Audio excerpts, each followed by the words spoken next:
Zekthor stepped off the transport shuttle and immediately felt wrong. The air pressure pushed against his exoskeleton in ways that made his joints ache. Beside him, Tkenna wobbled on her support frame, her crystalline body refracting the yellow sunlight into nervous patterns. Orm's methane tank hissed softly as he adjusted the flow rate for the third time in as many minutes. "Welcome to Terra University," a human voice called out. A young man with dark hair and an easy smile approached them.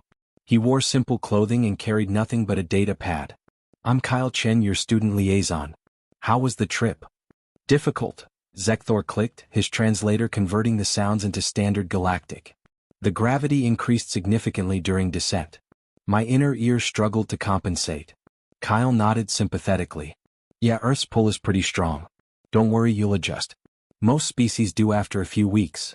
He gestured toward a nearby building. "Let's get you checked in and start orientation. Fair warning though, there's a lot of safety information we need to cover."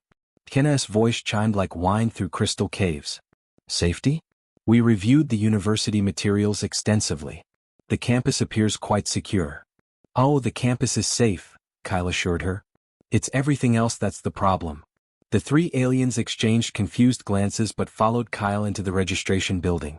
Inside, several other alien students milled about, all wearing various forms of protective equipment. A Corvani amphibian sat in a mobile water tank. A Sylph crystalline being similar to Tkenna had a support frame twice as robust. Even the sturdy-looking Druskin in the corner wore a gravity compensation harness. Kyle led them to a lecture hall where about 30 alien students had gathered. A holographic display floated at the front of the room. Kyle tapped his data pad and the display lit up with an image of Earth from space. "Alright everyone, welcome to Earth Orientation. I know you're all excited to be here, but before we go any further, we need to talk about why Earth is classified as a Class 12 death world by the Galactic Council." Kyle's tone remained cheerful, as if he were discussing the weather rather than mortal danger. The room fell silent. Zekthor felt his respiratory spiracles tighten. Class 12 was the highest danger rating possible. "First up, let's talk about our atmosphere." Kyle pulled up a chemical composition chart. Oxygen makes up about 21% of our air. Now, I know most of you breathe oxygen-based atmospheres, but Earth's oxygen is incredibly reactive. It's technically corrosive. Over time, it causes oxidation damage to most biological tissues. A Velthian student raised a tendril. "But humans breathe this air constantly. How do you survive?"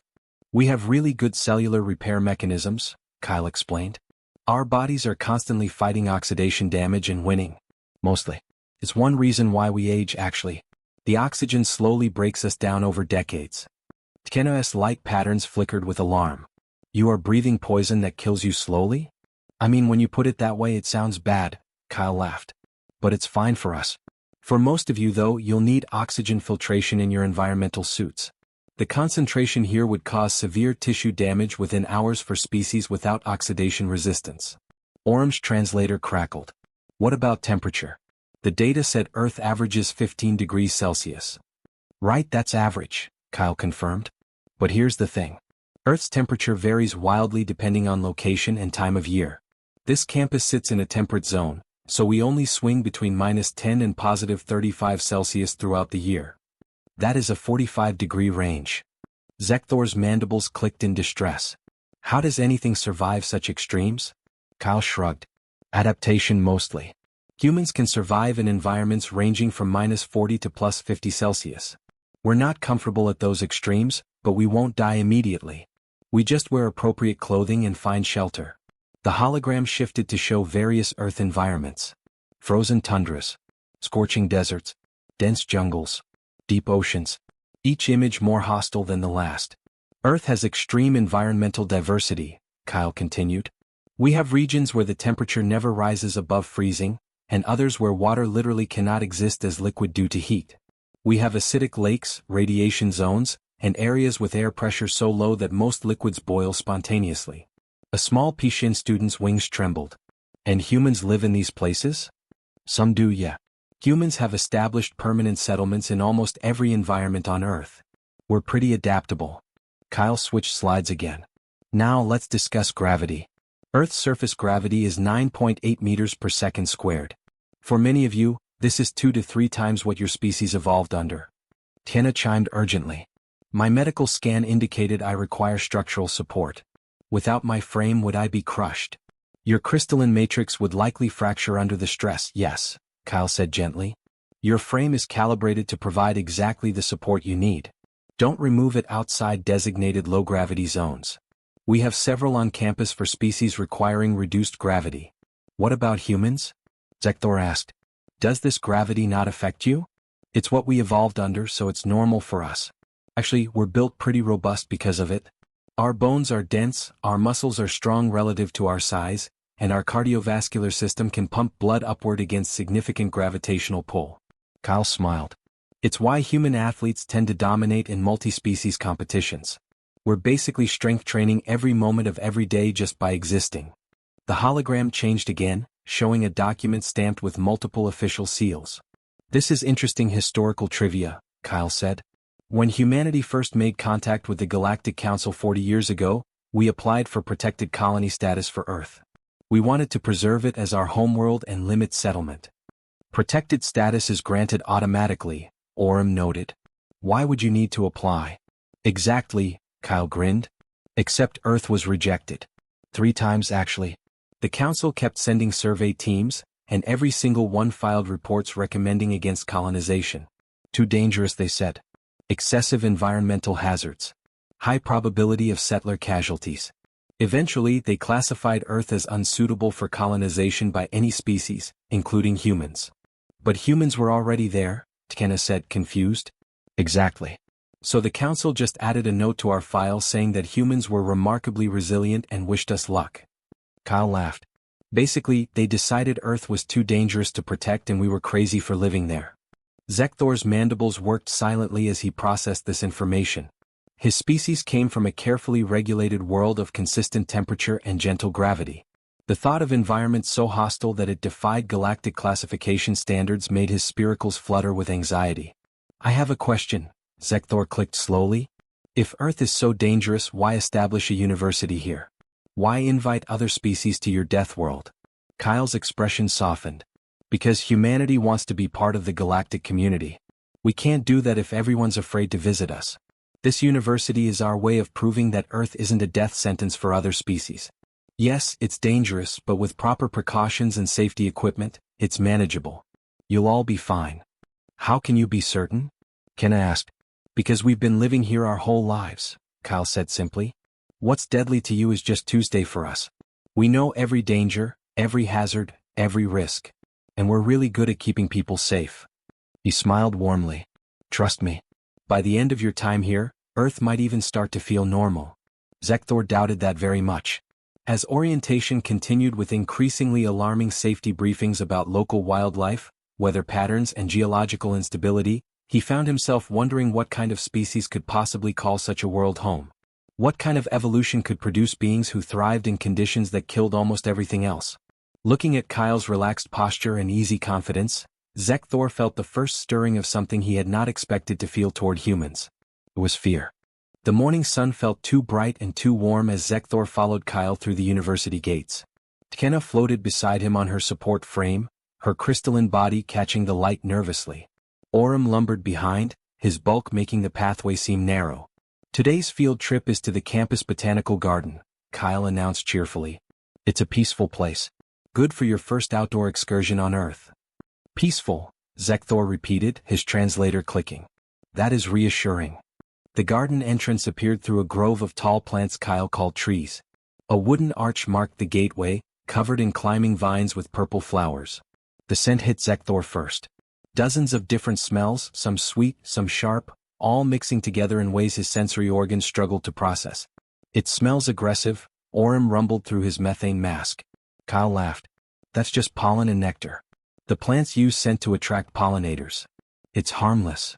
They walked down a stone path lined with flowering plants of every color. Other students, both human and alien, strolled through the garden. Human children ran across the grass, their voices high and excited. Everything looked calm and beautiful. Tkena drifted toward a bush covered in red flowers. Each bloom was perfect, with soft-looking petals arranged in spirals. She extended one crystalline appendage toward the nearest flower. Stop. Kyle moved fast, faster than Zekthor expected. His hand caught Tkena's arm gently but firmly. Don't touch the roses. Why not? Tkena's voice chimed with confusion.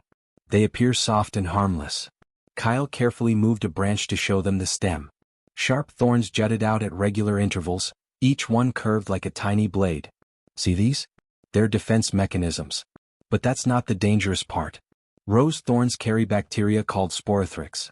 For humans, it causes a minor infection that clears up with medicine. For crystalline-based life forms, those bacteria would infiltrate your matrix structure and cause catastrophic internal fracturing. Tkena jerked backward, her frame humming with alarm. The beautiful flowers are weapons? The thorns are defense against herbivores, Kyle explained. Animals that might eat the plant. The bacteria is just something that lives on the surface. The plant doesn't even know it's there. He gestured around the garden. Actually, most of these plants have some kind of defense system. Thorns, toxins, irritating hairs, or sticky sap. Zekthor looked at the garden with new eyes. What he had thought was peaceful now appeared to be a battlefield frozen in slow motion. Why do they need so much defense? Because everything on Earth is trying to eat everything else, Kyle said matter-of-factly. Plants compete for sunlight, water, and nutrients. Animals try to eat plants. Other animals eat those animals. It's constant warfare, just spread out over longer time scales than you're used to. They continued down the path. Kyle stopped at a cluster of bright green plants with wide leaves. These are hydrangeas. Beautiful, right? Also poisonous. They contain cyanide compounds. Not enough to harm humans if we don't eat them, but enough to cause serious problems for smaller species. Cyanide? Orm's translator sputtered. That is a lethal toxin used in chemical weapons. Yeah, but in tiny amounts it's just a mild plant defense, Kyle said. Lots of earth plants produce cyanide. Apple seeds have it. Cherry pits. Cassava root. We just don't eat those parts, or we process them to remove the toxin first. Zekthor's mandibles clicked rapidly, a sign of stress his translator rendered as stuttering. Your food plants contain military-grade poisons? Some do, yeah. That's why we have cooking and food preparation techniques. Heat, fermentation, and proper processing make things safe to eat. Kyle pointed to a small tree. That's an almond tree. Raw bitter almonds contain enough cyanide to kill a human if you eat too many. But sweet almonds, the ones we eat, were bred to have much lower toxin levels. Took us thousands of years of selective cultivation. They passed through an archway covered in hanging plants. Tiana kept her appendages close to her body, afraid to touch anything. A small human child, perhaps 5 years old, ran past them chasing a yellow insect with wings. Kyle called out a greeting and the child waved back. The young human appears unprotected, Zekthor observed. Is that safe? He's fine. Kids play in gardens all the time. As long as they don't eat random plants or disturb the wildlife, there's no real danger. Kyle paused. Well, minimal danger. Sometimes they get stung by bees or scrape their knees, but that's normal. As if summoned by Kyle's words, the child suddenly tripped on the stone path. He fell forward, his bare knees hitting the rough surface. The child sat up, looked at his bleeding knees and began to cry. A human woman, probably his mother, rushed over and picked him up. Zekthor stared in horror. He is wounded. The outer skin layer is breached. Should we summon medical personnel? What? Oh no, he's fine. Kyle waved dismissively. Just scraped knees. See, his mom is already cleaning it up. The woman had pulled a small cloth from her bag and was wiping the blood away. The child's crying had already reduced to sniffles. She applied a small bandage and patted his head. Moments later, the child ran off to play again, seemingly unbothered by his injury. That wound would hospitalize me for weeks, Zekthor said quietly. The infection risk alone would require isolation and intensive antibiotic treatment. His skin barrier is completely compromised. Human skin heals really fast, Kyle explained. Those scrapes will probably be completely healed in 3 to 5 days. The bleeding stops in minutes because our blood clotting response is very efficient. And our immune system immediately floods the wound area to fight any bacteria that got in. In 3 days? Tkena's voice rose to a high chime. Crystalline fractures take months to repair, even with medical intervention. And that is for minor damage. Different biology, Kyle said with a shrug. Humans are really good at healing. We evolved that way because we get hurt a lot. Cuts, bruises, broken bones, burns. Our bodies got very efficient at fixing damage because if they didn't, we would have gone extinct. Orem pointed to a cluster of plants with white flowers. What about those? What defense mechanism do they possess? Kyle examined them. Oh, those are petunias. Actually pretty harmless. They produce sticky sap that traps small insects, but that's about it. Not everything here is dangerous. He paused. Though the pollen might trigger allergic reactions in some species. They continued walking, passing beds of colorful flowers, climbing vines and small trees. Kyle pointed out various species, each time mentioning their defense systems. Nettles with stinging hairs. Oleander with cardiac toxins. Daffodils with compounds that caused nausea and vomiting. Even the grass beneath their feet contained silica that could irritate sensitive tissues. This one is fascinating, Kyle said, stopping before a small plant with delicate-looking leaves. It's called a Venus flytrap. It's carnivorous. Carnivorous. Zekthor leaned closer, careful not to touch it. You mean it consumes animal tissue? Insects mostly. See these modified leaves? Kyle pointed to structures that looked like tiny mouths with teeth-like projections. When an insect touches the sensitive hairs inside, the trap snaps shut in less than a second. Then the plant secretes digestive enzymes and dissolves the insect over several days, absorbing the nutrients. Tiena's entire body flickered with distress patterns. The plants hunt. Only a few species and only small prey. But yeah, some earth plants are predators. This is actually a defense adaptation too. Venus flytraps grow in nutrient-poor soil, so they supplement their diet by catching insects.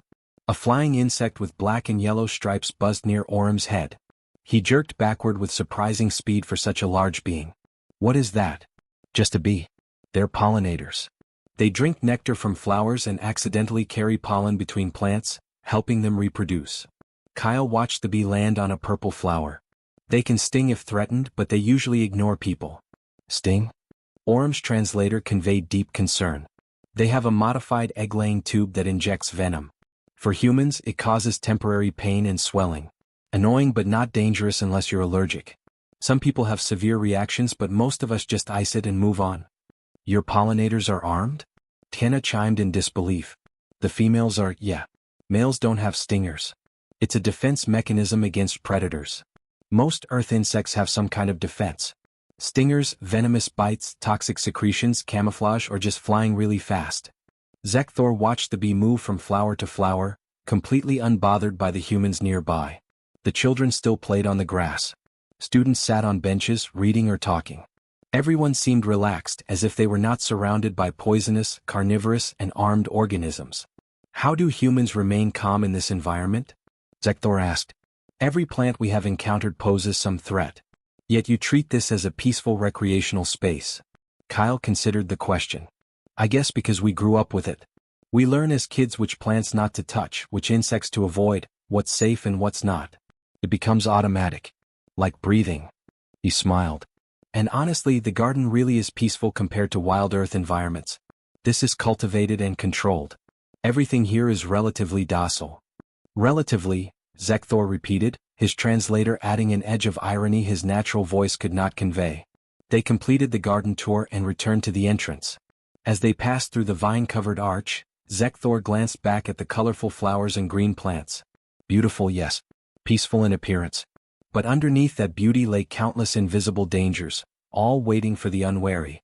It occurred to him then that Earth itself was like that garden. Attractive on the surface but fundamentally hostile to unprepared life. And humans walked through it all with the casual confidence of apex predators who had nothing left to fear. Because they had already conquered everything that might hurt them. The cafeteria buzzed with activity during lunch hour. Hundreds of students, both human and alien, filled the large space. The smell of various foods mixed together in ways that made Zekthor's sensory organs twitch. He followed Kyle through the crowded room with Tiena and Orm close behind. The cafeteria has separate food preparation areas for different species, Kyle explained, gesturing to different serving stations. Your meals are prepared in sterile environments with strict contamination protocols. We take your safety very seriously. They reached the alien food station where a server handed them each a sealed container. The food inside had been processed, irradiated, and certified safe for non-Earth biology. Zekthor examined his meal through the transparent lid. It looked bland but safe. Kyle led them to a table near the windows. He carried his own tray, loaded with what he called a sandwich, fresh vegetables, and a cup of some dark liquid. He sat down and immediately bit into his sandwich without any apparent concern. You are eating unprocessed plant matter, Tiena observed, her voice chiming with worry. Is that safe after what we learned in the garden? Kyle swallowed and nodded. This is lettuce and tomato. Both are cultivated varieties bred to be safe for human consumption. Plus, I washed them before assembly. He took another bite. Most fresh vegetables are fine if you clean them properly. Zekthor watched Kyle eat for a moment. You said you washed them. To remove what exactly? Dirt mostly. Sometimes pesticide residue. Occasionally bacteria. Kyle said it so casually as if discussing the weather. Bacteria? Orm's translator crackled with alarm. You consume food that has been exposed to bacterial contamination? Well, everything has bacteria on it, Kyle explained. The air, surfaces, our skin, our food. Bacteria are everywhere on Earth. They're actually the most successful life form on the planet. They've been here for billions of years. Tiena's crystalline structure flickered nervously. And this does not concern you? Kyle laughed. Not really. Most bacteria are harmless. Some are actually helpful. The human digestive system needs certain bacteria to function properly. We have trillions of bacteria living in our intestines right now, helping us digest food and produce vitamins. Zekthor's mandibles stopped moving. His translator went silent for 3 full seconds before clicking back to life. You have trillions of living organisms inside your body? Intentionally? Not intentionally. They just live there. We have a symbiotic relationship. They get food and shelter, we get digestive assistance and immune system benefits. Kyle pulled out his data pad and brought up a holographic display. Look, this is a human body at the cellular level. The hologram showed a human form composed of countless tiny points of light. Blue lights represented human cells. Red lights represented bacterial cells. As the image rotated, Zekthor noticed something disturbing. There were more red lights than blue. Are those numbers accurate? He asked quietly. Yep. The average human body contains about 30 trillion human cells and 39 trillion bacterial cells. We're actually outnumbered by our own microbiome. Kyle zoomed in on the digestive tract, which glowed almost entirely red. Most of them live in our gut, but they're also on our skin, in our mouths, in our lungs. Everywhere. You are not human, Tkena said, her voice rising to a high frequency. You are a colony organism. A walking bacterial ecosystem. I mean, technically, yeah. But the bacteria and human cells work together as one system. Kyle switched the hologram to show microscopic activity. Tiny organisms moved across cellular surfaces, interacting with various structures. See, these bacteria help break down food we can't digest on our own. These ones produce vitamin K. These others train our immune cells to recognize threats. Orm leaned forward, his bulk making the table creak. What happens when hostile bacteria enter your system? That's where the immune system comes in. Kyle's hologram changed to show white blood cells moving through tissue. The human immune system is basically an internal army that fights invaders constantly. Every second of every day, we're under attack from viruses, bacteria, fungi, and parasites. And every second, our immune system is fighting them off. Every second? Zekthor felt his respiratory spiracles constrict. You are under constant biological warfare? Pretty much. We breathe in bacteria with every breath. We get them on our hands when we touch things. We consume them with our food and water. But our immune system is really good at its job. Kyle pulled up a new image showing various white blood cells. We have multiple types of immune cells. Some patrol the body looking for threats. Some eat invading organisms. Some produce antibodies that mark enemies for destruction. Others remember past infections so we can fight them faster next time. The hologram showed a white blood cell approaching a bacterial cell. The white blood cell extended arm-like projections, wrapped around the bacteria and pulled it inside itself. Within seconds, the bacteria dissolved. That cell just consumed the bacteria, Tkena chimed. It ate it. That's called phagocytosis, one of our primary defense mechanisms. The white blood cell engulfs the threat and breaks it down with enzymes. Kyle smiled. Pretty efficient system. A human student at the next table sneezed suddenly, covering her mouth with her elbow. She pulled out a cloth and wiped her nose, then continued eating her lunch without concern. That student just expelled pathogens into the air, Orm stated. Should we be alarmed? Nah, she probably just has a cold. Common viral infection. Causes temporary symptoms but isn't serious for humans. She'll be fine in a few days. Kyle took a drink from his cup. Actually, getting sick occasionally is good for the immune system. Gives it practice. You intentionally expose yourselves to disease for training purposes? Zekthor could not comprehend this logic. Not intentionally, but we don't go crazy trying to avoid every germ either. Especially for children. Kids need to be exposed to bacteria and viruses to develop strong immune systems. Kyle pulled up an image of human children playing in dirt. When kids play outside, touch animals, get dirty, they're exposing themselves to thousands of microorganisms. Their immune systems learn to recognize these organisms and respond appropriately. That seems incredibly dangerous, Tekena said. It's actually the opposite. Children raised in overly sterile environments develop weaker immune systems. They're more likely to have allergies and autoimmune disorders. The immune system needs challenges to function properly. Kyle switched to a graph showing immune development over time. By age 5, a human child has been exposed to millions of different microorganisms. Their immune system has built up a massive database of threats and responses. Zekthor thought about his own species. Vaurian children were raised in carefully controlled environments with strict sterilization protocols. The few times he had encountered unexpected bacteria, he had required medical intervention and weeks of recovery. The idea of deliberately exposing children to contamination horrified him. What happens when the immune system fails? Orem asked. When bacteria successfully invade? Then we get sick. The immune system shifts into high gear and throws everything at the infection. Kyle pulled up another diagram. One of the most effective responses is fever. The body raises its internal temperature to levels that inhibit bacterial growth. How much temperature increase? Kenna asked. Normal human body temperature is about 37 Celsius. During a fever we might go up to 39 or 40 degrees. In severe cases even higher. Zekthor's translator clicked in distress. You heat your own body to temperatures that would denature proteins and damage cellular structures? The bacteria and viruses are more sensitive to heat than our cells are. So we can cook them without cooking ourselves? Usually. Kyle grinned. It's not comfortable but it works. We just lie down, drink fluids and let the fever do its job. Most fevers break within a day or two. You cook invaders alive from the inside, Tekena said slowly. That is your defense strategy. One of many.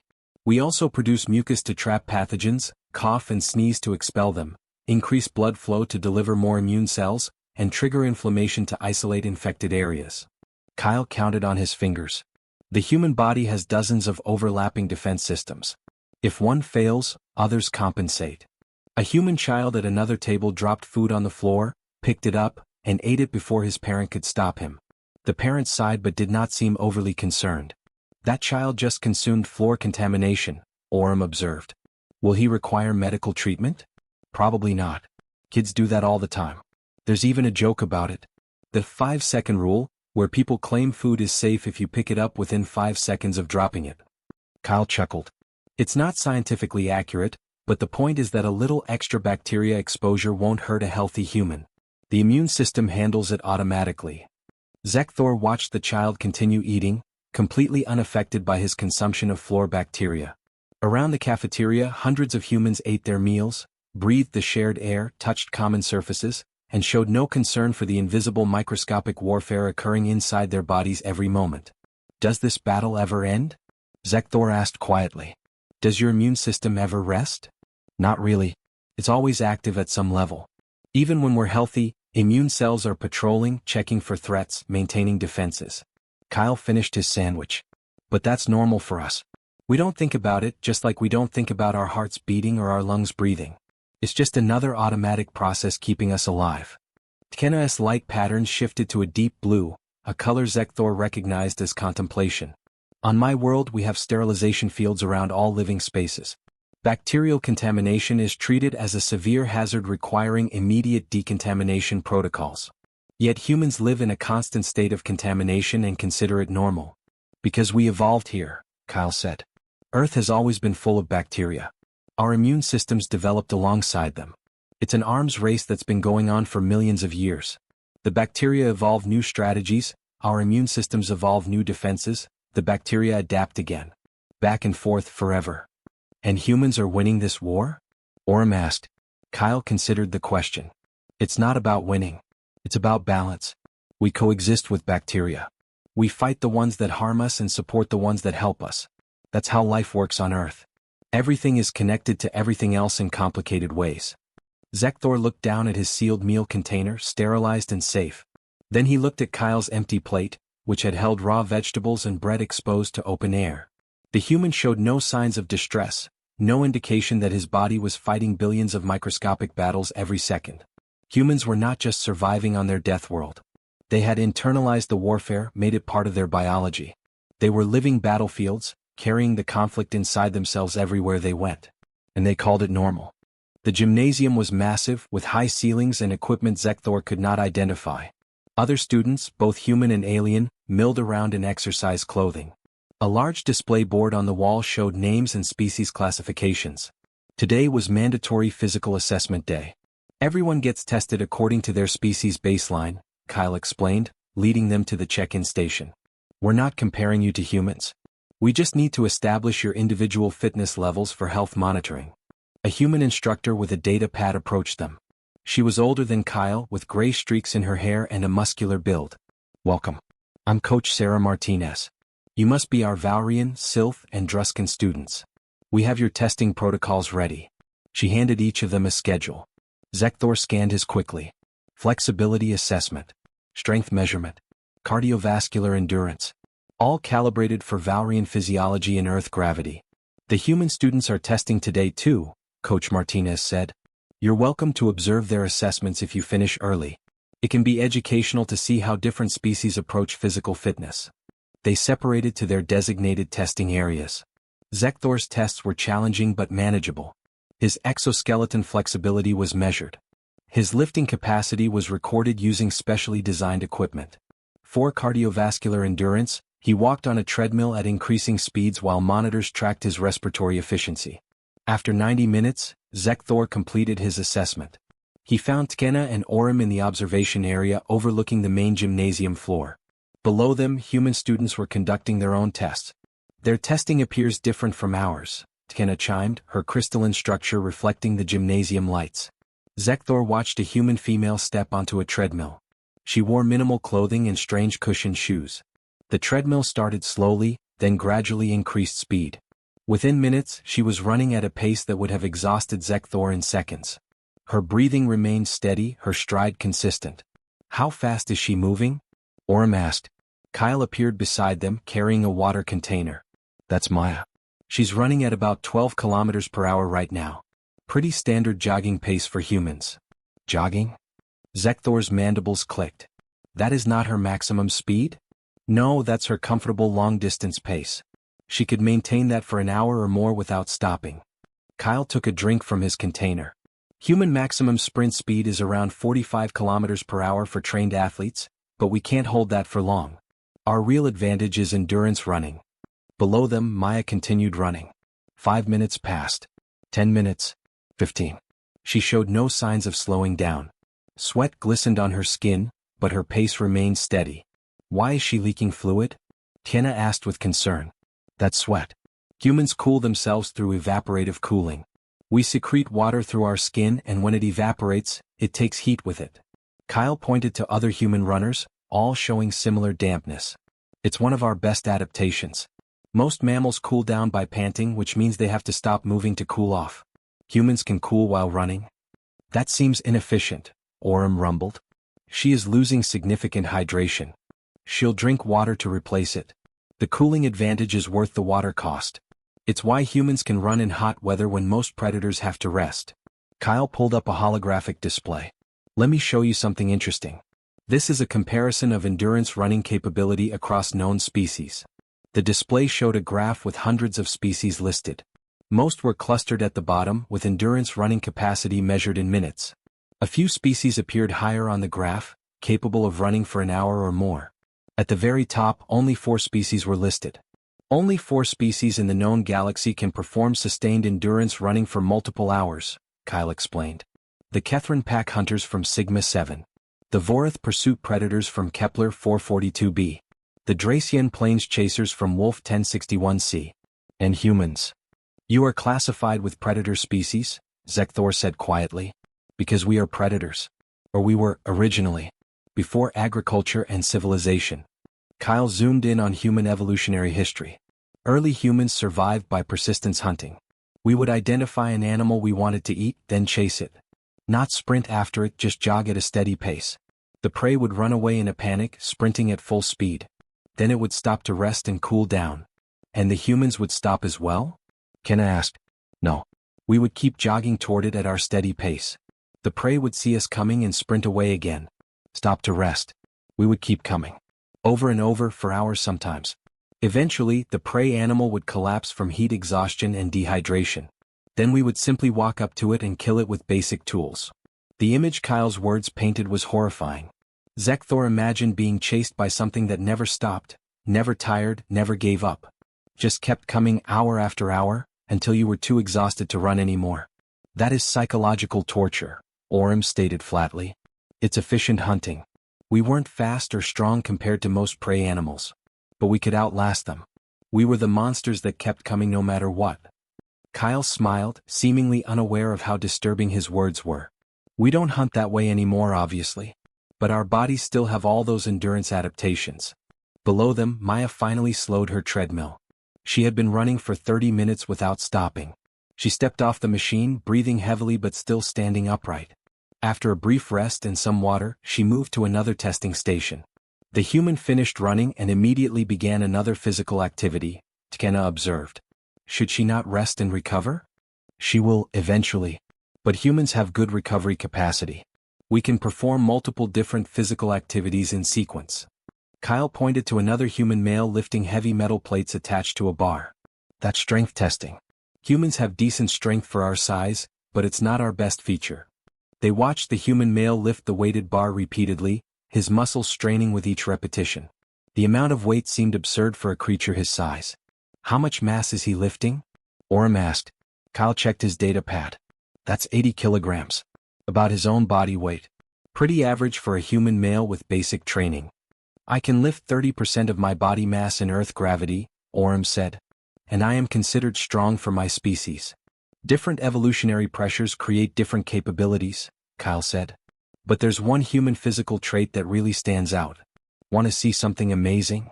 He led them down to the gymnasium floor and approached Coach Martinez. After a brief conversation, she nodded and called out to a human male who had just finished testing. Tom, can you demonstrate adrenaline response for our visitors? Tom was average height for a human with a lean build. He approached and smiled at the three aliens. Sure thing, Coach. What scenario? Standard emergency simulation. Car lift protocol. Tom nodded and walked to a machine that appeared to be a very heavy weight on a frame. Coach Martinez explained, this simulates a vehicle that has trapped someone. In normal circumstances, Tom cannot lift this weight. It's approximately 300 kilograms. But we're going to trigger his adrenaline response. She pressed controls on her data pad. Suddenly, loud alarms blared through the gymnasium. Red lights flashed. A recording of a child's voice crying for help played from speakers. Help. I'm trapped. Someone help me. Tom's entire demeanor changed instantly. His pupils dilated. His breathing quickened. His muscles tensed. He approached the weighted frame, gripped it, and lifted. The weight rose off the ground. Slowly, with tremendous effort, but it rose. Tom held it for 5 seconds before lowering it carefully. The alarm stopped. Tom stepped back, breathing hard. His hands were shaking. What just happened? Zekthor demanded. He could not lift that weight. Then suddenly he could. Adrenaline, Coach Martinez said. It's a hormone released during stress or danger. It increases heart rate, dilates airways, redirects blood to muscles, and temporarily increases strength. It also suppresses pain sensation and enhances reaction time.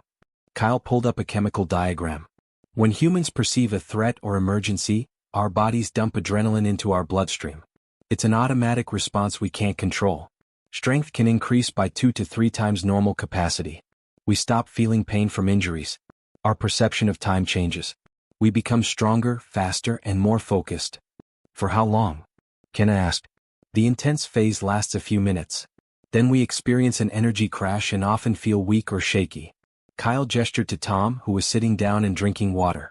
There are stories of humans lifting vehicles off trapped people, breaking through locked doors, fighting off multiple attackers. All because of adrenaline. You have a chemical that makes you temporarily superhuman, Orem said slowly. And it activates automatically during danger. Pretty much. It's a survival mechanism. When running away isn't an option, we fight. And adrenaline makes us better fighters. Kyle pulled up more data. There are documented cases of humans continuing to function with severe injuries during adrenaline response. Broken bones, deep lacerations, even gunshot wounds. They complete their emergency action first, then collapse once the danger passes. Zekthor watched Tom recovering on the bench. The human had lifted 3 times what should have been possible, triggered by nothing more than simulated danger. A built-in combat drug that activated automatically. Does this hurt you? Zekthor asked. Forcing your body beyond safe limits? Yeah, there's usually muscle damage and exhaustion afterward. Humans who use adrenaline strength often injure themselves. Torn muscles, damaged joints, stress fractures. But in a life or death situation, survival matters more than avoiding injury. Kyle shrugged. Our bodies prioritize staying alive over staying comfortable.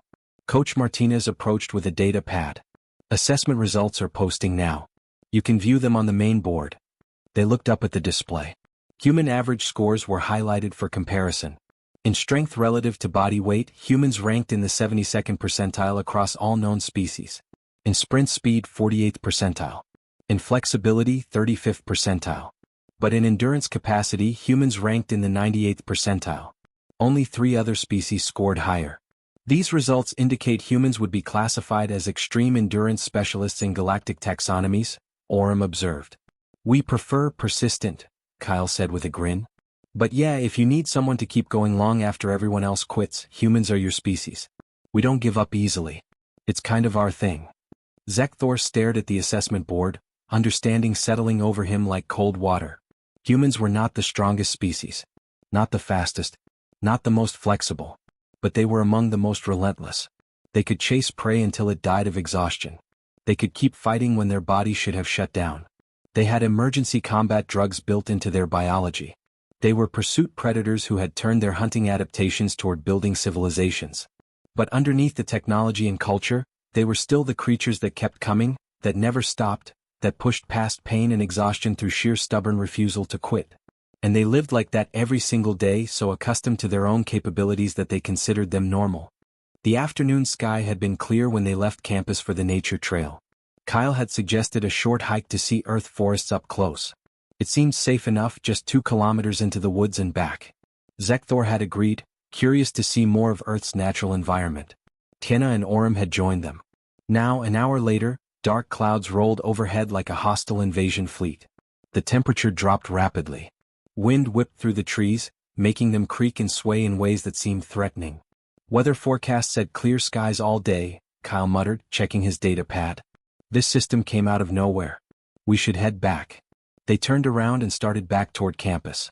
The first raindrops hit moments later. Within seconds, the gentle drops became a heavy downpour.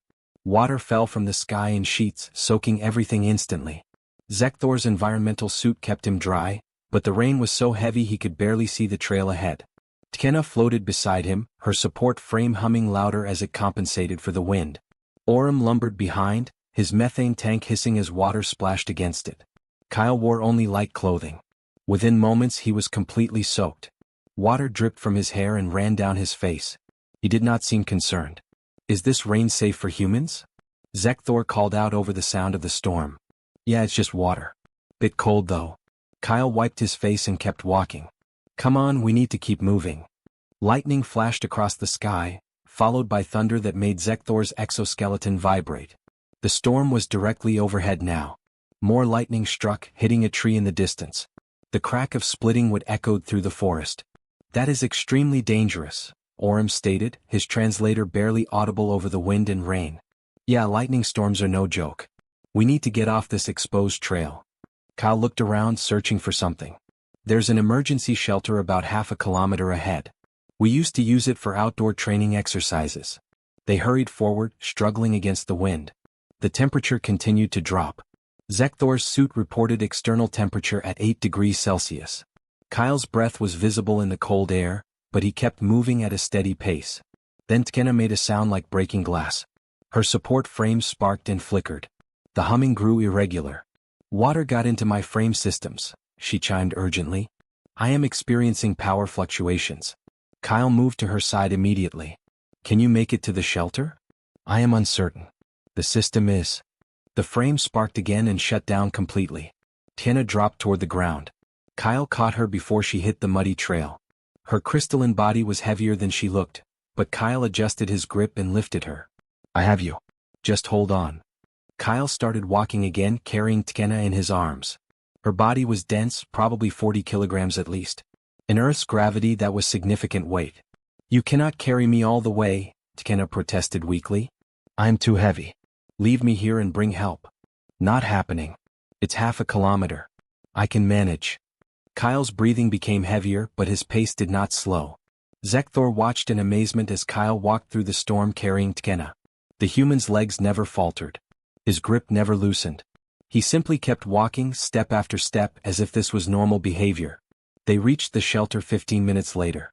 It was a small wooden structure with a covered roof and 3 walls, open on one side. Not much, but it blocked the wind and rain. Kyle carefully set Tkena down against the back wall, then examined her support frame. "The power cell is shorted out. It will not work until it dries completely." He looked at the storm outside. "We might be here a while.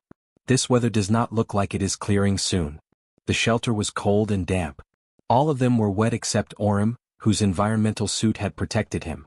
Zekthor's suit was water-resistant but not waterproof. He felt moisture seeping through the joints. Kyle moved to the corner of the shelter where previous visitors had left supplies. A metal box contained emergency equipment. He pulled out materials that looked like cloth, a metal container, and some kind of tool. "First priority is warmth. We need fire." Kyle began gathering small pieces of wood from the driest corner of the shelter. He arranged them in a pile, then picked up 2 sticks. "You cannot possibly create combustion with simple wood friction," Orem said. "That requires sustained rapid movement and precise technique." "It does, yeah. But humans have been making fire this way for hundreds of thousands of years." Kyle placed 1 stick in a notch on a flat piece of wood, then began rotating it rapidly between his palms.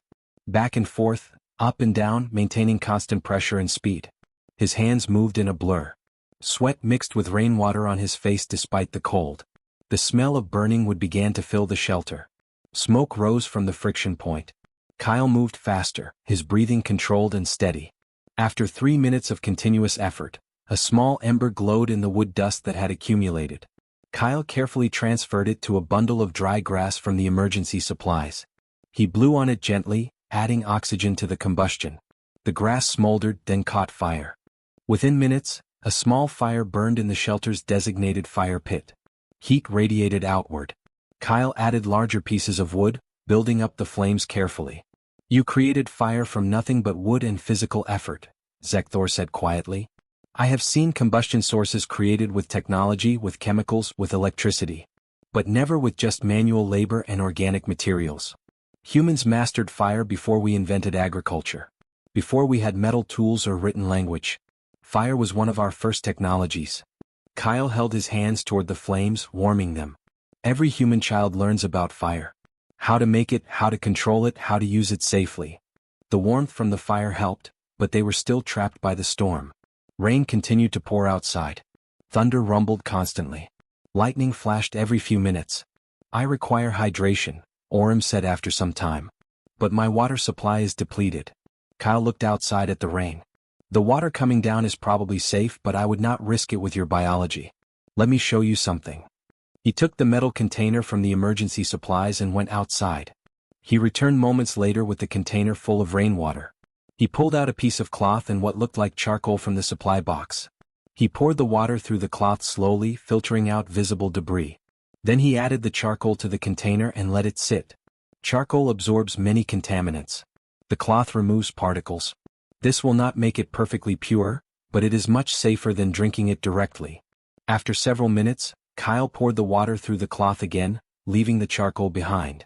This is basic wilderness water filtration. Humans have used variations of this technique for thousands of years. "You can purify water with cloth and burned wood?" Kenna chimed. "That seems impossibly primitive." "Primitive maybe, but effective.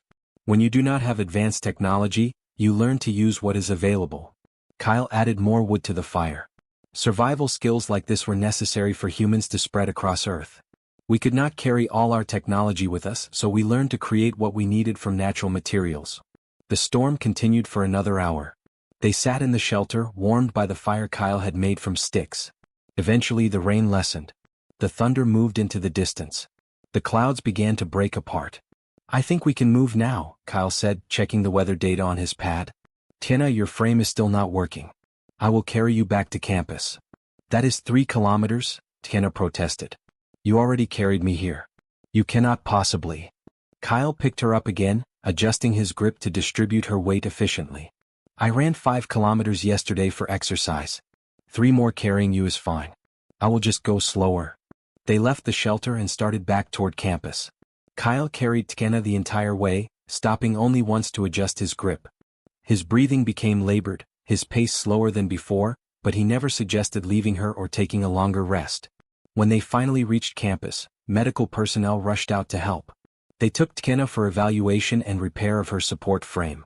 A medic examined Kyle, noting signs of muscle strain and exhaustion. You should rest, the medic said. You pushed yourself pretty hard out there. I'm fine. Just tired. Kyle smiled at Zekthor and Orem. You two okay? We are unharmed, Orem rumbled. But I have a question. How did your species survive long enough to develop civilization? With all the dangers we have witnessed, it seems impossible that humans reach technological advancement. Kyle thought for a moment, his expression serious. We did not just survive Earth. We conquered it. Every single day. Every generation. We fought the weather, the predators, the diseases, the disasters. We learned to make fire and tools.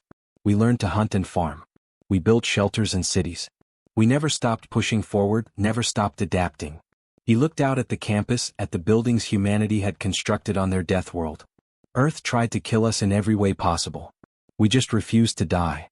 That evening, Zekthor sat in his quarters and composed his official report to the Vaurian Education Council. His mandibles clicked as he chose his words carefully. Observations of human capabilities have exceeded all initial expectations. Humans demonstrate extreme endurance capacity, rapid healing factors, internal antimicrobial warfare systems, and emergency physical enhancement through biochemical responses. They possess comprehensive survival knowledge accumulated over hundreds of thousands of years of inhabiting a Class 12 Deathworld. Most significantly, humans display psychological resilience that borders on irrational. They do not retreat from danger as expected. They persist through conditions that would cause other species to surrender. This determination appears to be a fundamental aspect of their nature. Recommendation: establish immediate formal alliance with humanity. Not because they require our assistance but because we cannot afford to have them as adversaries. A species that conquered the most hostile known world through sheer persistence will not be deterred by conventional opposition. Additional note: humans appear unaware of how unusual their capabilities are. They consider their Deathworld adaptations to be normal and unremarkable. This suggests they have not yet recognized their own potential as a galactic power. Early alliance establishment is critical before they realize their advantages. Final assessment: humanity is not struggling to survive in the galaxy. The galaxy should be concerned about underestimating humanity. Zekthor reviewed his report one final time, then transmitted it. He looked out his window at the Earth campus below. Human students walked between buildings, laughing and talking, completely unaware that they were among the most formidable organisms in known space. They had conquered their world so completely that they had forgotten it was supposed to be impossible. And now they were reaching out to the stars.